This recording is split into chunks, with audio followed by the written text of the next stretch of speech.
L'Égypte est appelée à juste titre le berceau de la civilisation, car c'est dans cet ancien état que des découvertes ont été faites il y a de nombreuses années et que le peuple moderne utilise aujourd'hui. C'est ainsi que furent inventés le savon, le dentifrice, la brosse à cheveux, les ciseaux, les déodorants et même les chaussures à talons. Aujourd'hui les amis, je vous présente des choses que vous ignoriez certainement de l'Égypte ancienne. N'hésitez pas à partager cette vidéo au maximum et de mettre un bon petit j'aime si je le mérite et si la vidéo le mérite. Sur ce, bon visionnage à tous et à toutes.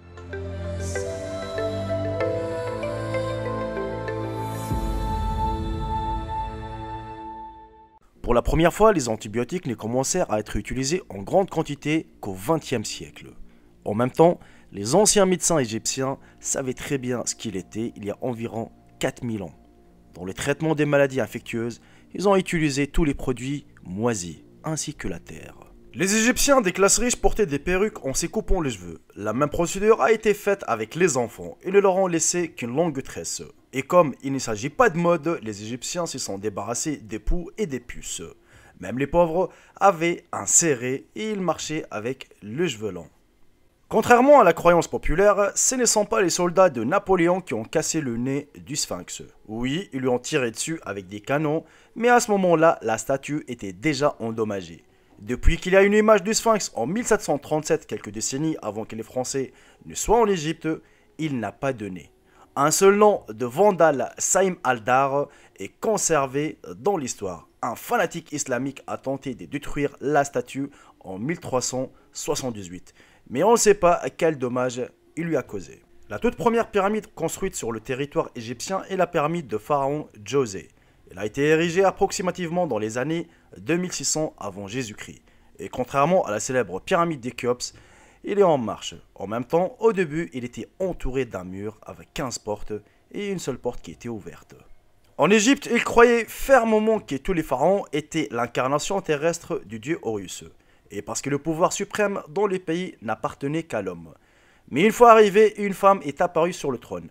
Pour qu'il n'y ait pas d'excitation parmi le peuple, les prêtres ont inventé une légende. Ils disaient qu'elle est la fille du dieu Amon. Mais lors des diverses cérémonies officielles, Hatshepsut était toujours présent dans les vêtements d'homme et avec une barbe artificielle. Les Égyptiens ont été les premiers à proposer des roues avec des aiguilles à tricoter. Par conséquent, leurs chariots à 2 roues étaient légers et maniables. Et leurs principaux adversaires à cette époque, les Hitites, continuaient à utiliser des charrettes lentes et lourdes à 4 roues. En même temps, les roues étaient complètement en bois. Les premiers Égyptiens à porter une alliance à l'annuaire sont les Égyptiens. Cette coutume leur fut plus tard empruntée par les Grecs et les Romains. Avant de se suicider, Cléopâtre avait testé plusieurs poisons sur des esclaves. Elle voulait trouver les plus rapides et les plus indolores. La mère de l'Égypte ancienne était le chef de la famille. De plus, même le pédigre n'était mené que sur la lignée maternelle. C'est dans l'Égypte ancienne que fut créé le premier testament officiel au monde. Son auteur est l'un des fils du pharaon Khafre. Un document a été écrit vers 2601 avant Jésus-Christ. Et dans l'Égypte ancienne, il était impossible d'entrer dans la maison, même dans la vôtre, en chaussures. Les pharaons ont toujours gardé des serviteurs spéciaux autour d'eux, des porteurs de sandales. Bien que les dirigeants aient préféré aller pieds nus, les chaussures étaient un attribut obligatoire de la richesse. Lors des grandes fêtes, les Égyptiens jugeaient tout à fait normal de se frotter et d'encorer les autres avec de l'encens.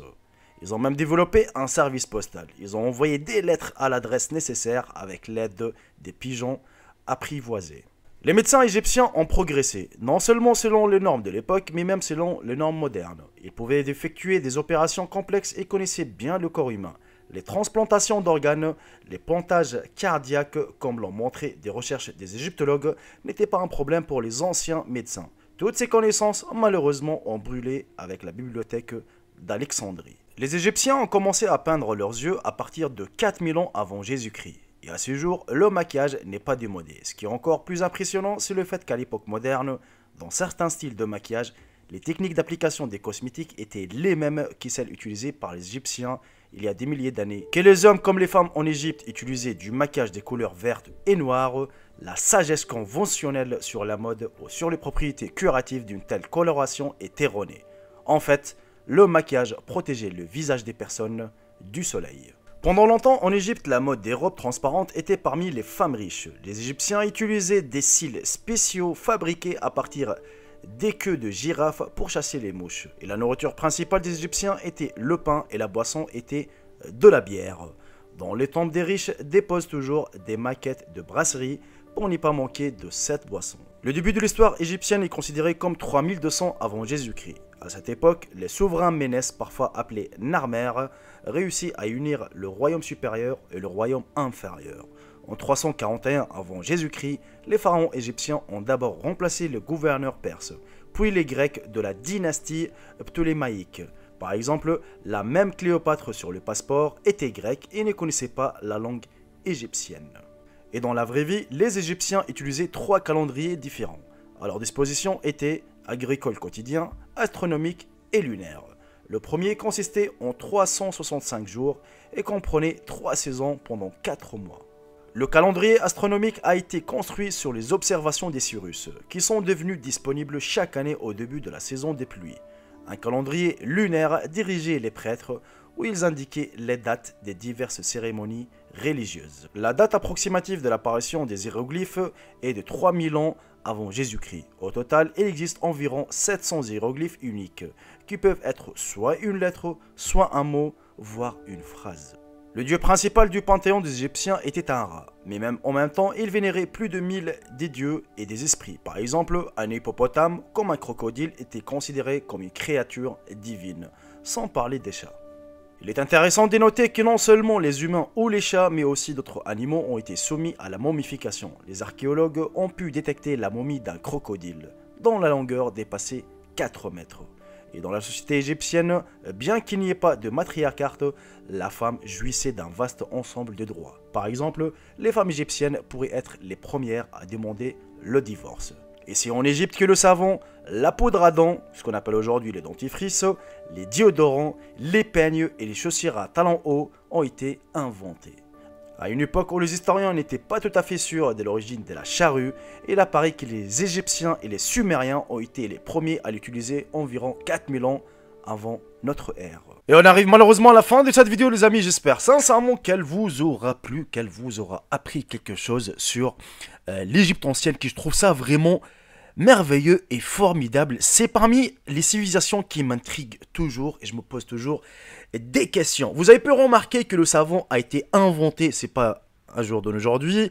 Les chaussures à talons, c'était pas inventé à nos jours, mais c'est bel et bien 4000 ans en arrière, à l'époque des Égyptiens. C'était des vrais architectes, on est bien d'accord, c'était des vrais artistes, soit au niveau architecture, soit au niveau dessin, soit au niveau tout. D'ailleurs, je me pose toujours la question, je ne sais pas vous, si vous posez aussi la même question. Comment ils sont arrivés à faire les pyramides? Comment ils ont pu construire toutes ces pyramides gigantesques? On est bien d'accord? Est-ce que vraiment les architectes d'aujourd'hui, avec leur grue, avec toute la technologie qu'on a, est-ce qu'ils peuvent faire vraiment une pyramide aussi gigantesque avec des pierres qui pèsent des tonnes et des tonnes? Où est-ce qu'ils ont construit ces pierres-là? Où est-ce qu'ils l'ont retrouvé?